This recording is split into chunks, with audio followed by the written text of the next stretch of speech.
distinguished panel of people associated with a lot of the things that you've seen in downtown Durham and you're going to hear about specifically around the ball field today.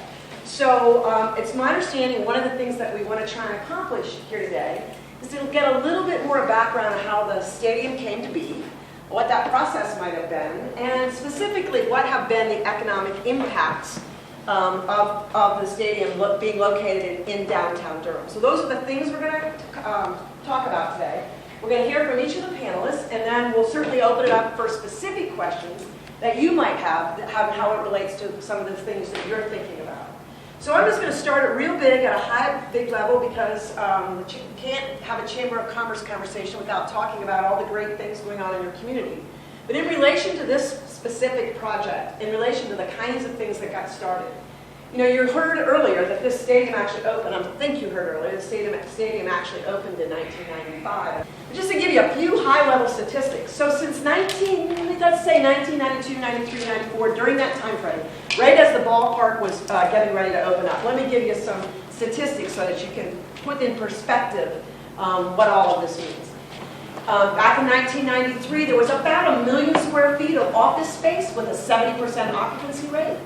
Today we have 3 million square feet with a 93% occupancy rate. We have 1.25 permitted for construction and another 1 million proposed in downtown Durham. Back in 1993, we averaged about 1 million visitors a year. Today we average about 2.5 million visitors a year into downtown Durham. So the implications of what it is that we're talking about over that decade or 2 decades, we've seen about $1.5 billion worth of new investment in downtown Durham. Good afternoon, everyone. I'm Tom Bonfield, and I'm Durham City Manager. Good afternoon. I'm Bill Bell, and the Mayor of the City of Durham. I'm Jim Goodman, President of Capital Broadcasting. I'm Mike Hill, President of D3 Development, and I worked with Capital Broadcasting Company for about 17 years. Scott Seelig with Duke University, and I handle the real estate for Duke. Josh Parker, I'm a principal at Cross Street Partners, and until recently was a development director at Wexford Science and Technology in Rennes, representing Wexford today. Let me just say to you that Mayor Bell at the time was not actually the mayor of the city of Durham. He was chairman of the board of the county commissioners. Just a side note, Mayor Bell has been an elected official in Durham since all but 2 years, since 1972. Jim, do you want to begin it or do you want the mayor to begin it? The mayor, of course. And they were going to use it using a financing system, which we have in North Carolina called Certificate of Participation, whereas you can build county projects, public projects, without a referendum. So that's what the city council did. They built the ball stadium. They had the property where the ball stadium is, so they didn't have to go to University for it. They constructed the stadium. As a result, Jim kept the Bulls in Durham and things began to move there. That's my version. Let Jim give you his version. We're Raleigh, Durham, Chapel Hill, Cary. So we're working really hard on the notion of the region. We're just behind, Charlotte, great big central city, great big metro. We're 4,000 people behind the Charlotte media market. But for us to be that large, it's Raleigh, Durham, Cary, Chapel Hill. We know how to work together. And so I had thought one way to cooperate regionally is to build a park out by the airport. We're going to call it Triangle Central Park. We're going to go to Convention Center, hotel, and the arena, and everything, all sorts of facilities. And I worked very hard on that and acquired options to the property. We had a bill through the legislature for the hotel, motel, and prepared food tax in Wake County by the city of Raleigh. Durham decided not to participate and said, okay, look, why are you mad at me? You voted, you're not going to build a stadium for the Bulls. They need a new stadium. So unless you're going to do it, stop fussing about it. And I'll give you 30 days. Now, he viewed that as a way to get Durham to stop being so mad about it and that we would move ahead. I never will forget when he called me and said, Jim, I don't want you to worry about this. I'm going to give Durham 30 days, and they voted against it, and you know they won't do this. Well, I have my plans under my arm. bring them over and give them to the mayor. Doing ballparks and doing all this stuff, it's hard. I got into two businesses I didn't know I was going to be in. One is baseball, the second is development.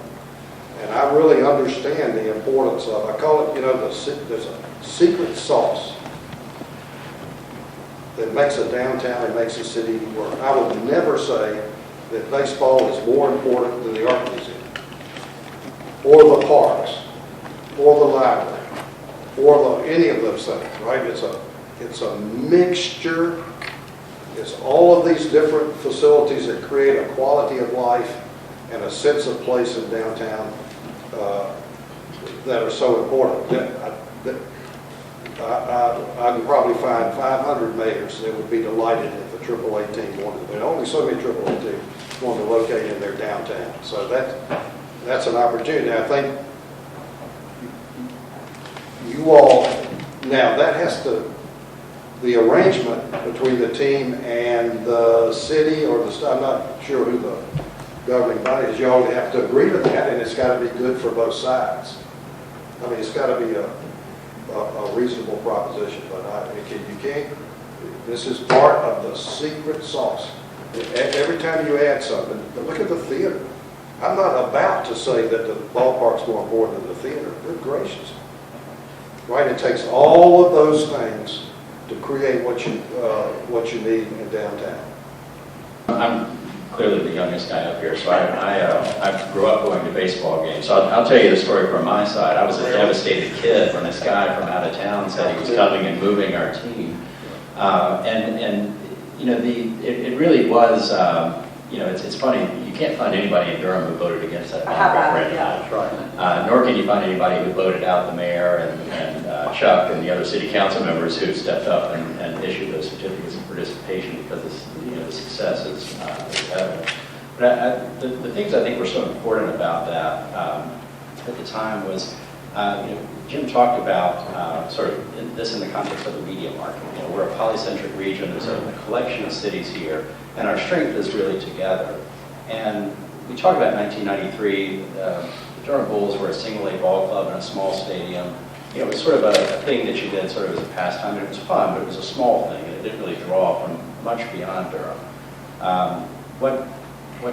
For the very same reasons that he wanted to move it into a central location to draw people from all over the region was the very reason that it was so important to keep it in downtown Durham, because what it did was take a place where the only reason you would come downtown was to go to City Hall or pay your electric bill or maybe go to church. It gave you a reason to be in Durham, and it was a big enough stadium, and going to AAA made it an important enough ball club that people started coming from all over the Triangle, and it legitimized Durham as a significant place for business, for retail, for residential, and meant that downtown Durham was a place for investment. And I think the thing that really is important about that investment angle, and where Wexford is excited about the opportunity in Providence, Jim may have failed in moving the ballpark to not by the airport, but he's damn sure not going to fail at something twice. And so he doubled down and not only made the ballpark and Bulls successful, we put a hell of a lot of money into making everything around that be a place that companies wanted to come. And he dragged CEOs from Raleigh, he dragged them from all over North Carolina and out of state and brought them to downtown Durham and articulated this vision that got people excited and led to the redevelopment of American tobacco, and largely led to a lot of the redevelopment downtown. And that was all because the ballpark legitimized this as a place for investment. And then there was a committed ownership group behind it who said, we're not just going to let this be alone. The ballpark is not some panacea that's going to solve all your economic development problems. But the team that tends to come with the ballpark brings a lot of investment, a lot of credibility with them. And that's the opportunity in Providence with that I-95 land, that 195 land, everything around the river, the old power plant, the Dynamo House, what Brown has already done in the jewelry district, and what can be done by the Paw Sox ownership and CB properties in Wexford around there. It's exactly what you see here. And the same type of passion lives with those people as what these guys have exhibited in Durham. 2 seasons ago,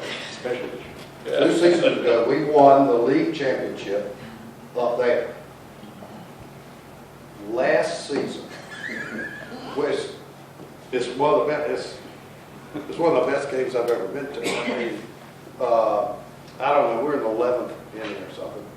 And anyhow, there's this player for the Paulson that just left Cuba and signed for $70 million. And it was at that, and I don't know, it was a 20 pitch at that. I mean, I knew, he's good, he was fouled off everything I said. It was the top of the ninth, and we were up by 2, and he had an 0-2 count on him, and he fouled off about 15 pitches in a row. Thank you. With the bases loaded. And then got a hit and tied the game. Tom's got a career in broadcasting. I was standing right next to you, and I remember it. It was horrible. If you want to know, he keeps the picture of that player on his cell phone. to remind Tom doesn't tell you he's an ex-Yankee player. So now he's, Rusty Castillo is his name. right, Rusty Castillo, and for this group, it might be worth noting that when he was playing with the Ball Sox, he paid income tax in the state of Rhode Island.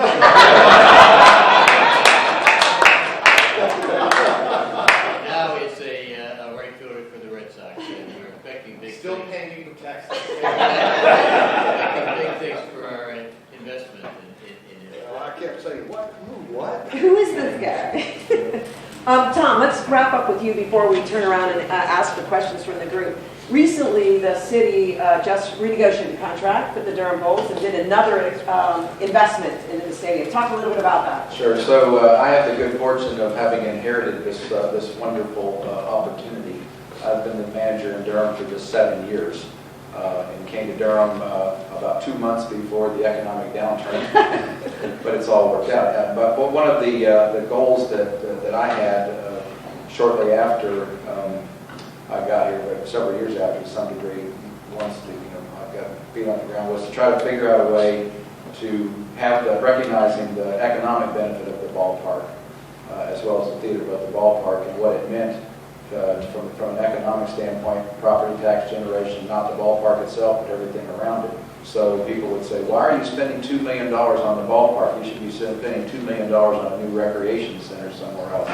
So one of the things I'm very proud of in my tenure here is that we were very able to work collaboratively with the Durham Bulls and develop a 30-year lease agreement and a financial model that basically sustains itself in terms of operation and renewal and replacement, so that we will not have to find ourselves in a situation of competing for other public resources to maintain the ballpark. Certainly there is opportunities, and we have a lot of trust in the Durham Bulls for them to operate the park, do the things that are in their best interest, because when they're in their best interest, we believe they're in our best interest. And we certainly get the advantage of all of the economic development that happens outside of the ballpark, but we don't really want to make money on the ballpark. We want to make sure that any revenue that we generate from the ballpark stays to go back into a renewal and replacement fund to be sure that the ballpark over the next 30 years has the resources, along with what might be contributed, and has been generously contributed by Capital Broadcasting to keep the ballpark to be one of the top AAA ballparks in the country. Jim, anything you want to add about that? Well, we're 21 years this year, Yes. and it does look like a 21-year-old ballpark. We've really worked with the city, and we've really worked on it.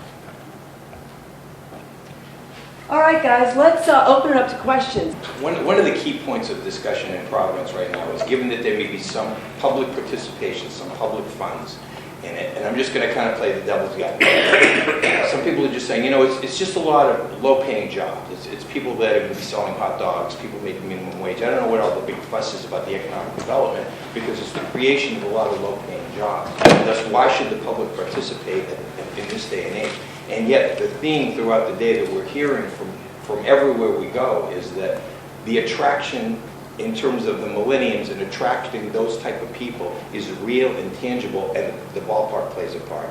And attracting, in fact, business and Duke's investment is real. And people are here to say, is it real? Tell us more about those other aspects, that it's not just about the wages paid at the ballpark. One thing I would say, I see Michael Goodman up there, who runs the real estate division here, and the commercial property around the ballpark is per square foot rental rates in the triangle, or? Well, as the tenant, yes, they are. What he won't tell you, because they just won't say it, is he's somewhere between 99% leased and 100% leased, right? And the point I make too is above 99%, and it's the highest rental rate. The companies that can afford to pay that rent are not paying low-wage workers. Yeah. They are creating economic development opportunities, and I'm sure you've seen some of the list of who is around here. And it isn't just the American Tobacco campus. I mean, it is definitely continuing to spill over. You might see out here a couple of car dealerships that are under demolition. Those just both sold for what, $2 million an acre, and there's big plans for that. But I'm confident they wouldn't be doing that if there wasn't this presence in this ballpark and the theater here that's creating those additional economic development opportunities.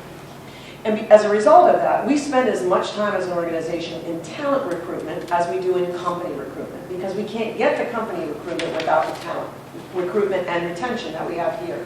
And as we worked in that and have worked in that very aggressively over the last 5 years with all of our partners in economic development, it's very clear to us that they pick us where they live first and then look at the job second. And the sense of place within the community is critical to that place location decision. And so one of the things, being involved in all of this is an actual and very important critical role and strategy within the economic development strategy of the economic development groups in Durham. Because it's really part of the ecosystem that makes the jobs work. Having said that, when we talk about those jobs, those kind of jobs that are coming in Durham for that creative class, in both the vast majority of them are in the technology or life science industry, have average salaries in the $80,000 to $90,000 range. So, the average wage in Durham is about $60,000 in terms of the jobs that we generate here. The tech jobs can go as high as $110,000 per job. So these are the kind of things that, yes, they have made. Those kind of companies are the companies that are located in and around downtown, because they have to do that as part of their ability to recruit and retain talent. So every company will come knocking on Michael's door, and they'll say, we need to be in American Tobacco because that's where we need it as a talent recruitment tool to be located in this kind of activity, this kind of arena. So it definitely has paid benefits for Durham, and it is definitely part of the point that Jim was talking about earlier. It's not the solution, it's part of the solution. It's part of the secret sauce of Durham, is understanding you have to play in all those spaces. My name's Adam Klein. I'm the chief strategist of an organization called the American Underground. We're a campus for entrepreneurs. We house 240 early stage high growth companies in downtown Durham. We have another location in Raleigh.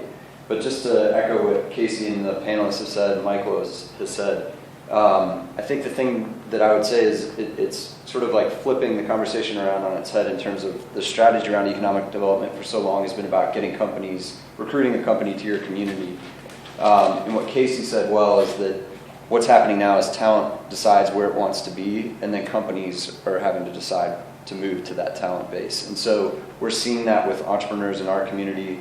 They're saying, I'm going to stay here. This is a great place to be, in large part because of places like the ballpark, American Tobacco campus, the restaurants, the art scene, the music scene. And then people are building companies with that talent base. So fundamentally, I think it's actually flipping the conversation on its head. So in the past 2 years, we've had 6 exits on this campus, meaning the company was acquired or sold for over $1 billion. So the impact of that's real in the community in terms of what people are going off to do with the resources that have been generated here. The jobs that are being created, like Casey said, are well-paying. We've launched a coding school inside of the American Underground just across the way here, where people are learning to code in 3 months, literally going from absolutely no training to an entry-level programmer position, making $60,000 or $70,000 a year, because the job demand is there. People want that kind of talent in the community, and they're eager to hire it. Often repeated, I think, false assumptions that we hear in Providence a lot. All this ballpark is about low-paying part-time jobs. They don't get it. They don't understand it. Wexford is responsible for a gigantic undertaking in this jewelry district in Providence, and if you, Josh, could talk about what you see as the synergies or the compatibility, the connections between the innovation district, as it's called in Providence, and the ballpark. Because I see it as the ballpark innovation district to sort of come together, or the innovation ballpark district. They come together and play off each other very well. I wonder if you could address that issue. I can tell you all the plans that we look at really do think about that in terms of the sauce that we've talked about here. That it's important to think about how we can stop the brain drain of graduates from Brown and RISD and URI and give them an environment and a place where they want to be and they want to be active. And that was not happening in Durham before this ballpark was built and before American Tobacco was renovated. There was a major brain drain. It was the exact same thing as Providence. Durham really experienced a much more complete death after manufacturing and textiles and tobacco left. And Providence has held its own and has some interesting things going on. But the opportunity is not being fully realized with the amount of brain power that's generated at the area universities and the amount of creative people who are in that part of New England. My battery died. That's all I'm going to say. We have more. So the thing that's I think similar is the playbook would be very much the same. I mean, Wexford and CB Properties look at the world in very much the same way. How do you build a robust innovation ecosystem that brings in entrepreneurs, that brings in creative people and gives them the place and the tools in which to create this environment? How do you attract the talent that's going to bring larger companies in? How do you bring residential hotels and hospitality? And not, one piece can't do it by itself. You can go build an office park out in the suburbs pretty easily, and you can lease that up and you can have low rents. But if you really want to drive economic development, if you really want to drive new tax revenue and high-paying jobs, you've got to create an environment where people want to be. You have to create that place. And that's what these guys have done really successfully here in Durham. That's why Wexford is now coming to invest in Durham, because they see, Wexford is a $6 billion company, so it's institutional capital coming into Durham, following on the heels of what these guys have done. Very similar in Providence. Because the ballpark is right there on the river, it creates an environment where you can support retail beyond what you can just do during the day. It creates legitimacy for people in the larger New England region to come down to the jewelry district and to spend their money and spend their time. And those things are really symbiotic. So if we're going to get this movement going in Rhode Island and in Providence, and it's exactly what Governor Raimondo has talked about. How do we stanch that brain drain, and how do we bring companies into this part of New England? It's about creating a place where the talent wants to be, and central to that are amenities like the ballpark, things like the arts and theater, which are very strong in Providence. And then we start to bring in all the development around that that's already happening with the Dynamo House and what Brown has done across the street from where the ballpark would go. The opportunity is right there. So everything that you're seeing here is it's exactly the playbook that we want to try to bring into Providence. And I think what we're trying to articulate is the ballpark really is a critical element. It does look like low-paying jobs and 72 games a year and nothing else, but it's so much more in terms of leveraging all of that additional investment, leveraging all of those people that are come there and earn high-paying jobs, earn high-paying wages, and pay taxes, property, income taxes, and likewise. I can name innovation districts in every major city. They have these in the world. They have all the cool things going on. Providence has this great feel, but if you don't do this relatively soon, in my opinion, that window will close. The door will close not because Providence is not still that cool, but everybody else will be just as cool. So to me, you've got to do it now while everybody's looking at those cities, looking for those opportunities, wanting to move their companies, because once they start to settle, they will go to different places, and you've got all the attributes, but you got to do it quickly, in my opinion. As consultants went around in communities, they made a trip to Durham, they made a trip to Raleigh as well, across the United States. Came up with the concept that what they needed to do was figure out sense of place, because sense of place was driving talent, location. So they created a program, a regional communities program at the state level through the Indiana Economic Development Partnership. Legislature funded it, $84 million. They went out to communities in Indiana and said, form regions, cities and rural and urban areas come together, figure out your sense of place strategy, commit that you're going to work on it for the next 10 to 20 years, and then submit that strategy to the state of Indiana. The state of which they're doing right now, the state of Indiana will pick 2 of them and divide that 84 million in half and give each of them 42 million to jumpstart the project. That's how aggressive communities are getting on the sense of place, because it's really important to talent recruitment, talent development, which is important to economic development. Providence is in a slightly different place than Durham was when it built the stadium. Providence has the theaters already, the food scene. Wexford is already investing in the South Street Landing Old Dynamo House. And so when you say do this now, what do you mean by this? Does Providence need the stadium when it already has so many of the pieces that in this community followed the stadium? Okay, what you have to have is the public-private investments. Now, whether the stadium is the right answer, I can't answer that from Durham, North Carolina. I don't think any of this panel can. The public-private partnerships in this, to create that sense of place. But the public-private partnerships, and you've got to do things that are relatively unique, and a AAA ball team in a college environment with the downtown that you already have can't be replicated in a whole lot of places. We don't have the population bases that you can draw from. As much as we'd like to, Jim would love to have us be 3 times our market size. You have the ability to do that. So I do think Scott's comment is right, and you're right, Wexford and Dick Allen CD Properties are already making an investment there. But I can tell you all the plans for the additional investment. So we've talked about, this existing investment at the Dynamo House, the power plant. And we've talked about plans for an additional 1 million square feet on the 195 land. Those plans are intertwined with, this ballpark and creating this place. Because otherwise it's going to be a collection of office buildings, sitting on, old highway. And that's not going to drive the type of growth in companies in that market. And ultimately, we probably don't end up building those buildings because you're not going to be able to recruit the companies. And building a building doesn't bring the companies, right? It's having the place, it's having all the stuff, it's having the programming. I mean, these guys, they're running concert series all through the year. There's stuff happening at the ballpark when the ball team's not in. It's about creating that environment people want to be in. And that is where there's an opportunity right now. You've got a governor who is a visionary leader who sees this happening. You've got land available.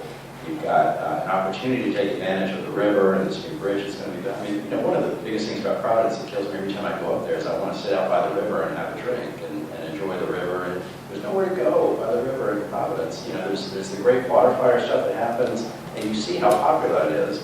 This is an opportunity, with the ballpark right there on the river in the Jewelry District. You've got an urban area where people are going to be able to walk around, take advantage of what makes Providence unique, as Scott talked about. And so I think the time is there to take advantage of what's happening in the macroeconomic trends around these creation of innovation districts, taking advantage of the universities and the knowledge economy and keeping those students in that part of New England, and bringing companies back into that part of New England.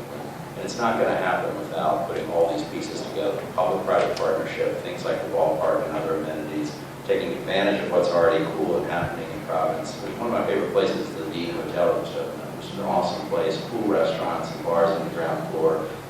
There's really neat investments already being made. But if you're going to go to that next level, if you're really going to really start to bring in the jobs and the high-paying wages, you've got to double down. And this is the time because the competition is so stiff. If you don't do it now, you're going to lose out to somewhere else in this country, or you're going to lose out to somewhere else globally because everybody is going after the same talent pool and the same types of jobs. And you've got the pieces that are already coming together, and this is the opportunity to really take it to the next level. Really fun family event that you can afford to go to. And why wouldn't you want to have that in your downtown? I mean, we can that's why I said we can overanalyze this thing. I mean, we can, and by the way, I really like, we have 400 people work for us through the season, isn't it, Mike? What's the total? Yeah, well, And I don't know why we don't like those jobs. They're retired and love working for 3 or 4 months in the summer. I mean, it's not, they're not, they had jobs, they love working at the ballpark. We've had them for years and years. It would be awful if they couldn't work at the ballpark. I mean, And we also have a full-time staff that's there all the time. So I don't get this is not a good job stuff. A lot of retired people, and it's really great. But remember, this is family entertainment. I want my grandchildren to remember growing up going to the Durham Bulls. Not that we got Wexford to build next door, well, we want to. But, right, it's a fun community thing. I mean, get over all this fussing about it and figure out how to do it. Right? I mean, and everybody should have a good deal, but it's a great asset to a community. Can you talk to us about ticket prices? That's a big thing that people talk about in Providence, and you're talking family entertainment. What are your ticket prices here? We have a monumental argument in the company every year about ticket prices. Mike and Michael always want to take them up. I think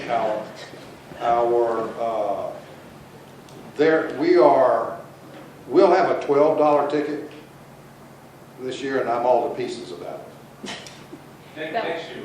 Next year. Yeah, I just bought $600 for $9.99. It goes hand in hand with affordable family entertainment, affordable intergenerational family entertainment, grandparents, grandkids. And that is, when I say affordable, I think I know what I mean, because I've been at Fenway Park for the last 14 years. So we have some of the highest prices in baseball, and have for years before. So there is a gigantic difference between the appeal to families, young people, young employees, to minor league baseball as compared to Major League Baseball. In many ways, as Jim said, AAA baseball is the special kind of product that you want in a situation like the opportunity that we have in Rhode Island facing us.